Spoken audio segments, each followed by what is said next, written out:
Hello children, welcome back to your channel study with Poonam ma'am. तो आज हम Poonam ma'am के साथ पढ़ेंगे स्वर संधि। इसके पहले बेटा हमने संधि और संधि विच्छेद की परिभाषाएं पढ़ ली थी। संधि के भेद भी पढ़े थे। कितने भेद होते हैं? 3। स्वर संधि, व्यंजन संधि और विसर्ग संधि। उसी में से आज हम पढ़ेंगे सबसे पहला पॉइंट स्वर संधि। अब बेटा जी आप लोग सभी जानते हैं, क्योंकि पहले पढ़ चुके हैं मेरे वीडियो में, कि हिंदी वर्णमाला में कितने स्वर होते हैं? 11 स्वर होते हैं। अब इन्हीं 11 स्वरों में से कोई भी 2 स्वर जो होते हैं आपस में जब मिलकर कोई चेंज लाते हैं, कुछ नया बनाते हैं, तो स्वर संधि कहलाती है। ठीक है? क्या होता है? जो ये 11 स्वर होते हैं, इनमें से जब कोई 2 स्वर आपस में मिलकर विकार लाते हैं तो स्वर संधि होती है। अब हम इसकी परिभाषा लिख लें थोड़ा सा। चलिए, तो क्या हुआ परिभाषा? के जो 11 स्वर होते हैं, 11 स्वरों में से जब कोई दो स्वर परस्पर मिलकर विकार लाते हैं तो क्या होता है बेटा? स्वर संधि होती है। ठीक है? स्वर संधि हो गई, यानी स्वरों के परस्पर मेल से जो परिवर्तन होता है उसे हम स्वर संधि कहते हैं। इसको और छोटे में भी आप ऐसे लिख सकते हो। कैसे? कि स्वरों के परस्पर मेल से जो परिवर्तन होता है उसे क्या कहते हैं बेटा? स्वर संधि कहते हैं। हो गई स्वर संधि की परिभाषा। स्वर संधि एग्जाम्पल भी देख लेते हैं, जैसे धर्म प्लस आत्मा। धर्म माँ में क्या है? अ। कौन सी स्वर है? अ। आ। आत्मा में कौन सा स्वर है? बड़ा आ। ये मिलकर क्या बनेगा? बड़ा आ बनेगा। यानी क्या बनेगा ये? धर्मात्मा। अ और आ मिलके बड़ा आ बन गए, ये धर्मात्मा बन गया। ठीक है? ऐसे ही जैसे महाधन आत्मा, इसमें क्या है? महा आ, यानी बड़ा आ। इसका भी पहला वर्ड क्या है? बड़ा आ।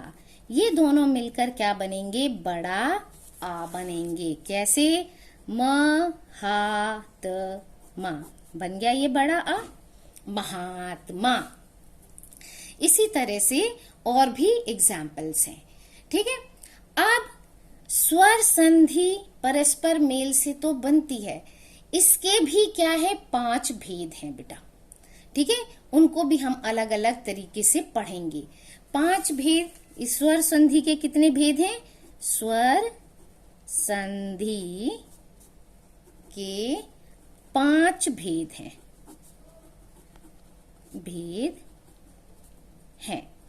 ठीक है? कौन कौन से हैं? सबसे पहले है दीर्घ।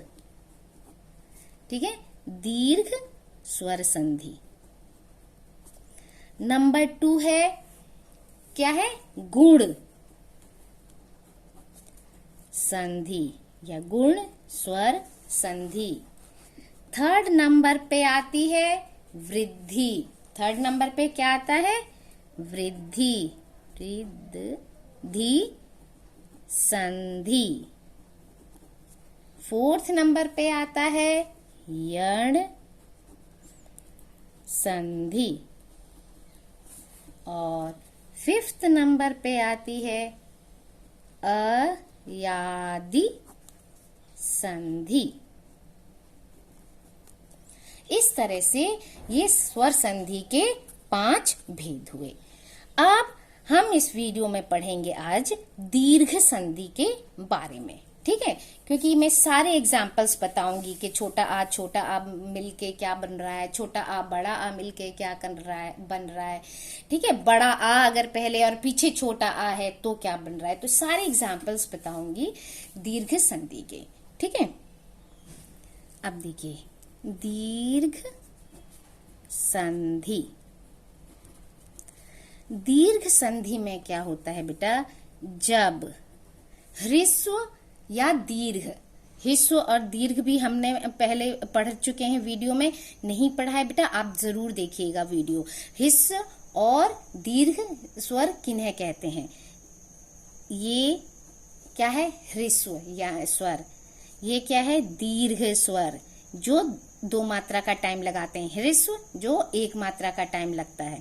तो दीर्घ या ह्रस्व अ आ ई उ ऊ के पश्चात, इसके पश्चात या इसके बाद, इसको आप ह्रस्व या दीर्घ भी कर सकते हो, इसके पश्चात समान स्वर आता है या ह्रस्व दीर्घ कोई भी स्वर आता है, ठीक है। इसके पश्चात समान स्वर अर्थात छोटा आ, बड़ा आ, छोटी ई, बड़ी ई, छोटा ऊ, बड़ा ऊ, इसके बाद यही आते हैं तो क्या होता है बेटा, आए तो दोनों के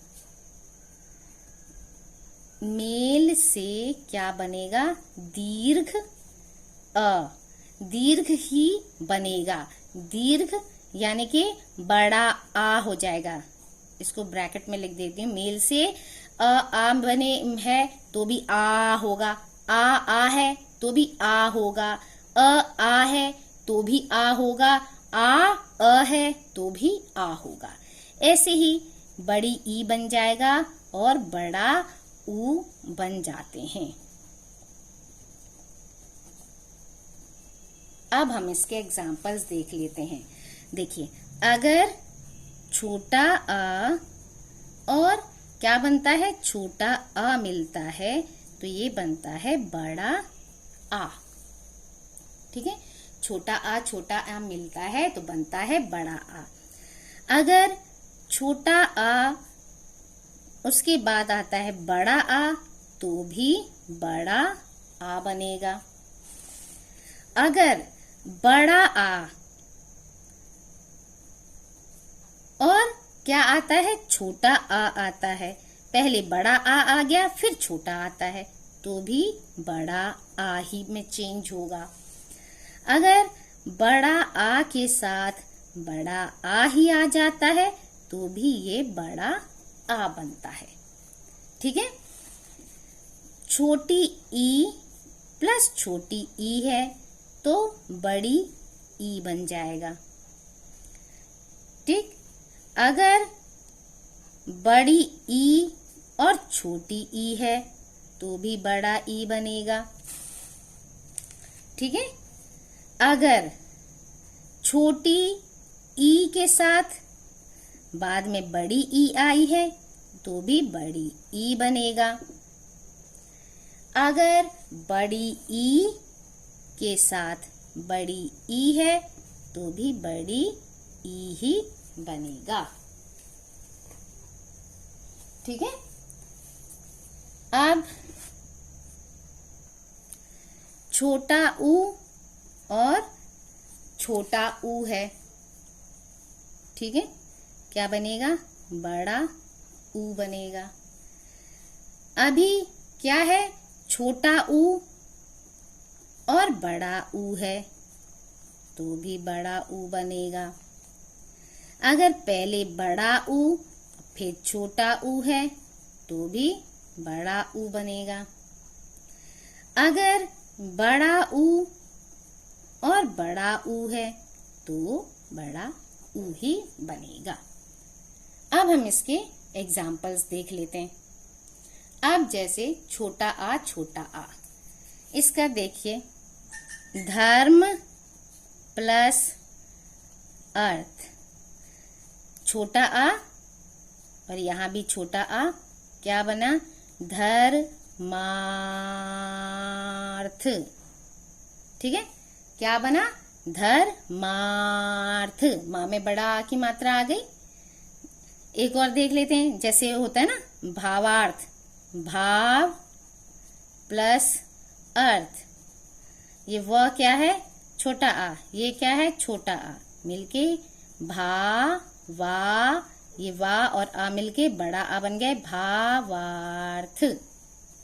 ठीक है, अब है छोटा आ, क्या होता है? जैसे हिम धन आलय, माँ में छोटा आ है, ये बड़ा आ है, क्या बन गया? बड़ा आ बनना चाहिए, यानी ही मा ल य। ठीक है, अब है बड़ा आ, विद्या धन अर्थी, क्या बनना चाहिए? बड़ा आ, क्योंकि यहाँ बड़ा आ प्लस छोटा आ, विद्यार्थी,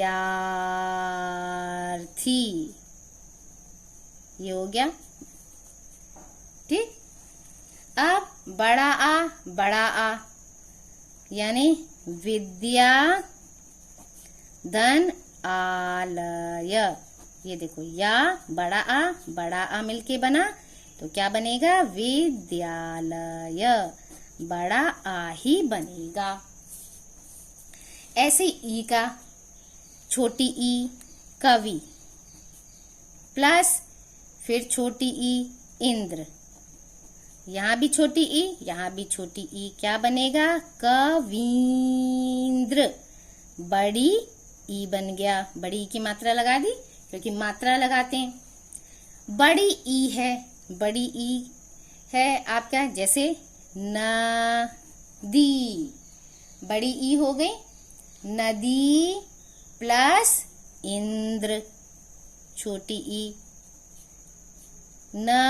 नदींद्र। ठीक है, ये क्या हो गया? नदींद्र बन गया। नेक्स्ट छोटी ई, अब फिर छोटी ई आ गई, यहाँ बड़ी ई और छोटी ई, बड़ी ई बन गया। अब क्या है? छोटी ई और बड़ी ई, यानी गिरी, पहाड़ पर्वत को कहते हैं गिरी, प्लस ईश, छोटी ई बड़ी ई, गिरीश, बड़ी ई बन गई। ठीक है, ऐसे ही बड़ी ई रजनी धन ईश, रजनीश, बड़ी ई मिलके बड़ी ई ही बनी। ठीक है, रजनीश। छोटा ऊ का एग्जाम्पल देखते हैं। गुरु धन उपदेश, गुरु, ये भी छोटा है, ये क्या बन जाएगा? बड़ा, गुरु। इस तरह से ये थोड़ा सा डंडा खींच के छोटा सा हाइफन टाइप का, फिर ये ऊ की मात्रा लगाते हैं, गुरुपदेश, ये बन गया तुम्हारा बड़ा ऊ। अब छोटा ऊ और बड़ा ऊ, ये जैसे सिंधु, छोटा ऊ हो गया ऊर्मी, ये बड़ा ऊ हो गया, तो क्या बनता है? सिंधूर्मी, ये बड़ा ऊ बन गया। ठीक है, अब बड़ा ऊ यानी वधू धन उत्सव, ऊ हो गया, ये क्या बनेगा? वधूत्सव। अब बड़ा ऊ यानी भू धन ऊर्जा, ये भूर्जा, ठीक है, इस तरह से ये हमने आज पढ़ा दीर्घ संधि। नेक्स्ट वीडियो में हम पढ़ेंगे गुण संधि, क्योंकि इसी तरह से धीरे धीरे समझ में आएगा बेटा आप लोगों को, है ना। तो इस वीडियो में इतना ही। Thank you. Like, share and subscribe my channel.